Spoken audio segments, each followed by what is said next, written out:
A lot of baby boomers are just starting to realize that all of the things that they've collected all their lives, we have this whole household full of stuff, and now a lot of us want to start downsizing. And that's what actually prompted me when I discovered that I wasn't going to be able to pass on these treasures like I had initially hoped to. I decided, well, all right, then I might as well sell them and have them go to appreciative buyers and somebody who will value these things that I have. And then also it's a win-win for me because then I get a little money in my pocket. Maybe I can do a little traveling. That's what prompted me to first start selling on eBay. And I've been doing it now for 2 years, I think, part-time with a lot of effort into it, right? So, I mean, I've had an account on eBay since, I don't know, November 2002, I think.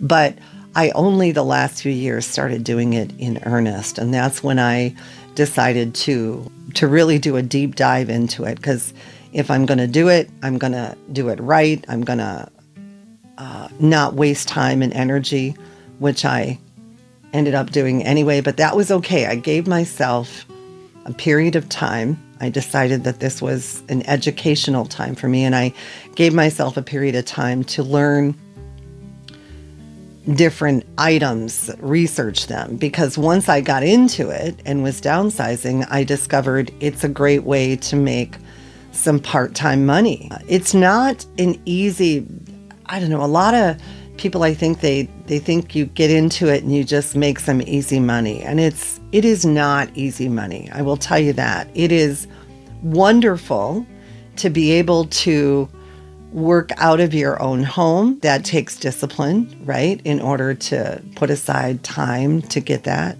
accomplished. But it is wonderful not to have anybody over your shoulder. So that is my goal today, is to give you some really good information in a short period of time that will enable you, if that's what you want to do, to go on to eBay and to have a leg up over a lot of other people who don't bother to learn this stuff in order to sell on eBay. Hi, family. Welcome to Just Medicate Me. These Kenneth Cole reaction sunglasses that I got. I'm going to wear for sunbathing this summer. Don't I look amazing? I got them off of eBay. Paid $8, I think, and maybe, I don't know, $3 shipping. So anyway, that's the subject of today's episode, is how to sell your stuff on eBay. At any given time, last I checked, one of the sellers events I went to, and I went to all of them last year virtually. So there were 2.3 billion listings on eBay. 2.3 billion. That's why a lot of people go on there and they put their stuff up for sale and they get really, really discouraged because there are so many listings out there. Anytime I decide to do something, I study it a lot. And I spend a great deal of time, hundreds of hours really, at the feet of the guru masters. I'm going to offer you today 5 of my top tips for selling on eBay. I'm not one of those gurus. I don't have a YouTube channel just to sell on eBay or anything. I just thought I'd do this today because it's really frustrating and mentally draining, and when you have all this stuff and you don't know what to do with it. And sadly, in case you haven't discovered it yet, boomers, most of our kids just don't want our stuff. They just do not want it. So that's what today's episode is about. Now, before I get into those tips, let me tell you a little bit of a story about how I started and how a lot of people start. I went out there, and even though I was researching, I researched some things on eBay that to this day, I don't know if like it's money laundering or what the story is. But as an example, Beanie Babies, right? So I saw that a couple of these Beanie Babies had sold for $4,000. I mean, it was insane. And I'm like, oh my gosh. So I went out to a thrift store the following week and I found two Beanie Babies. You should have seen my face when I saw this. I mean, I actually looked around the store making sure nobody saw that I found this Beanie Baby. And I brought it home along with this other one that was not supposed to be worth nearly as much, but certainly several $100s. And I listed those. After a year of having them for sale, ended up sending them off to my aunt who loves Beanie Babies as a gift. The other thing I did, and I was in a thrift store when this happened as well, I'm walking down the aisle and I see this whole display of Bradford Exchange collectible plates in the original boxes with the certificates of authenticity. It was astonishing to me. And again, I'm like looking around, oh my gosh, I cannot believe my luck. I just know, I know, because I was one of the people who collected those. I just know that those are going to sell.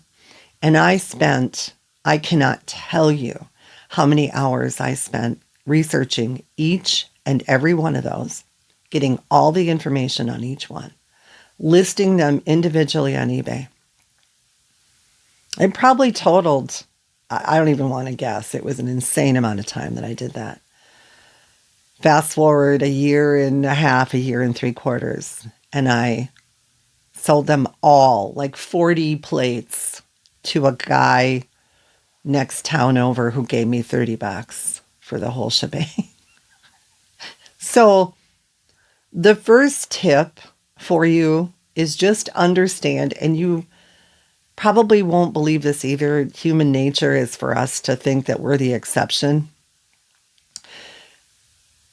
Emotional investment. So you're not going to, if this is something that you have loved and cherished and treasured for a long, long time, it will be a very rare occasion when you get out of it what you think you are going to get. So you have to remove yourself, which is easier said than done, from emotional attachment.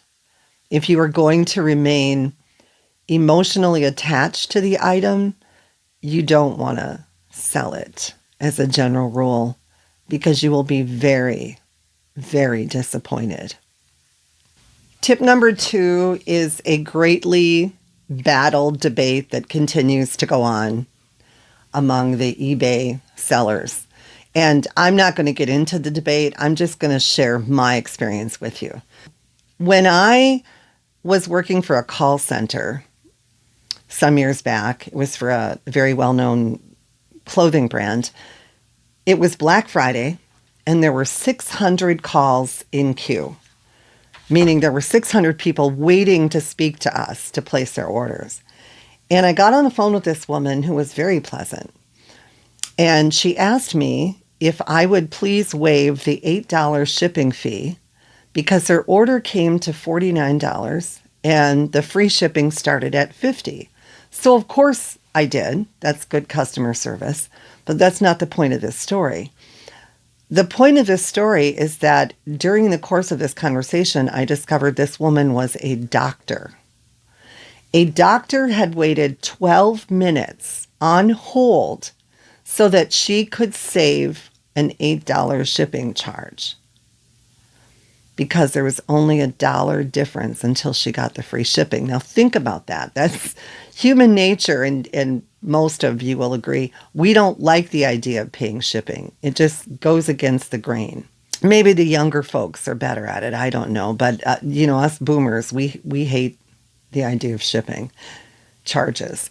So I give free shipping on almost all my items. Not all of them. There's a few that have calculated shipping, but most of my items, shipping is free. Now, when I say free, understand the shipping is built into the cost, right? You build that in. That leads us to tip number 3, which is extremely important, which is checking sold comps. So when you go into do your due diligence on an item, let's say you've got a shirt for sale and it's a Ralph Lauren, new with tags, women's size 12. You want to go into the eBay search box and you key in Ralph Lauren, women's.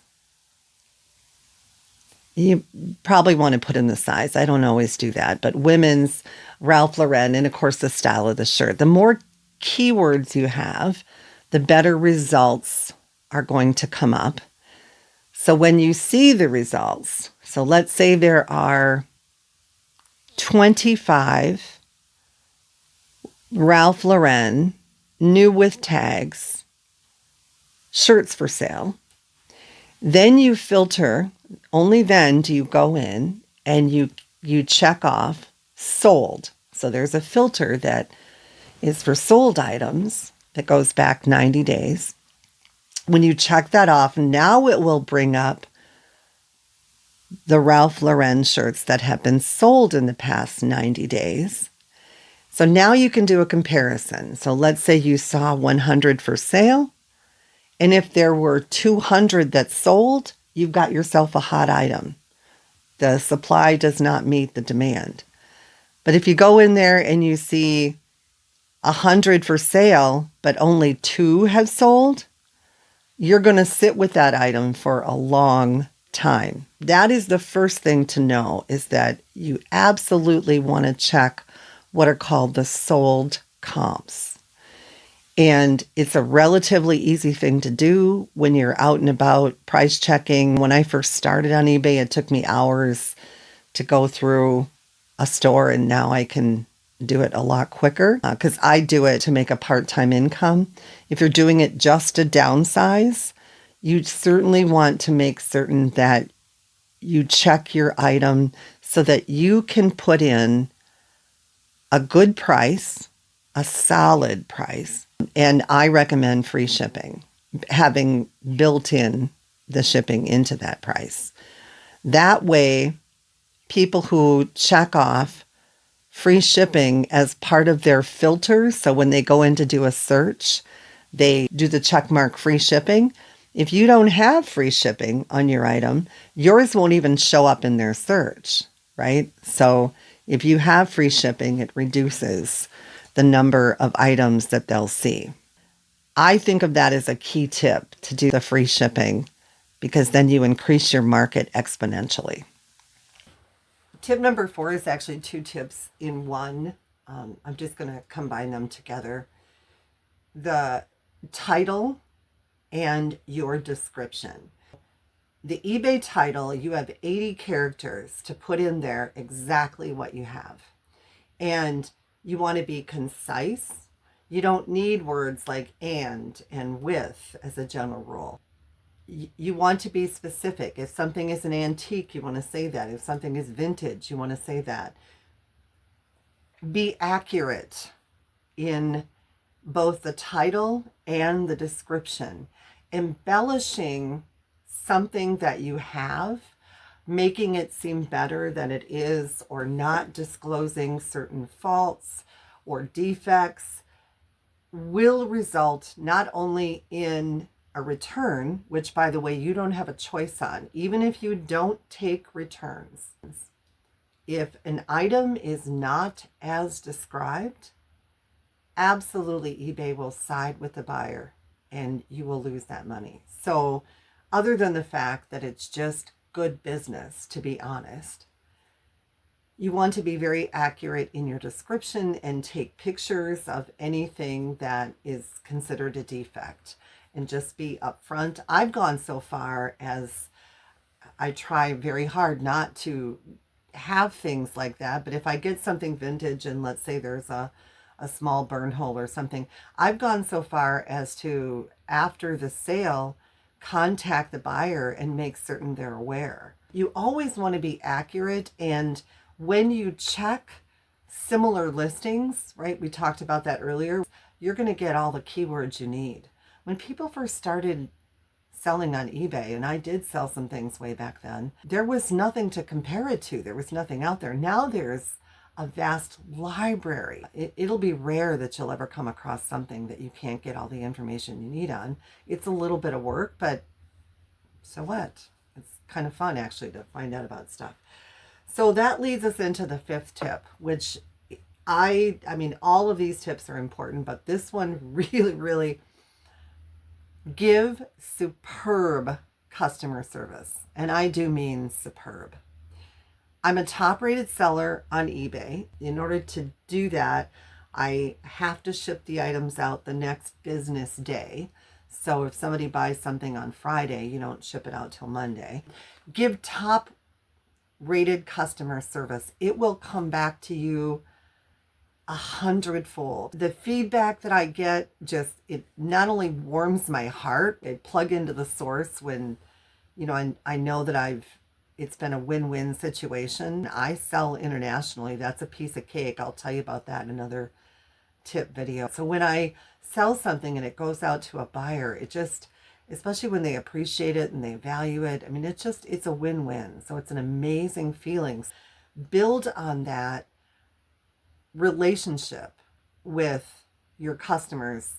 That is the advantage. And here is the bonus tip I'm going to give you. So I told you way earlier, 2.3 billion listings on eBay. That's a lot of competition, right? But the advantage that we have as a small seller, those gargantuan, tsunami-sized companies out there cannot compete with the personal customer service. I hope this has been helpful. I think it should have been. I have other information I can share with you, and I certainly will. But do give me some feedback if you would. If you found some value in this, I'd love to hear from you in the comments. Oh yeah, and I'm supposed to be asking you guys to subscribe and like the video. Thanks for stopping by. Remember to be good to you today.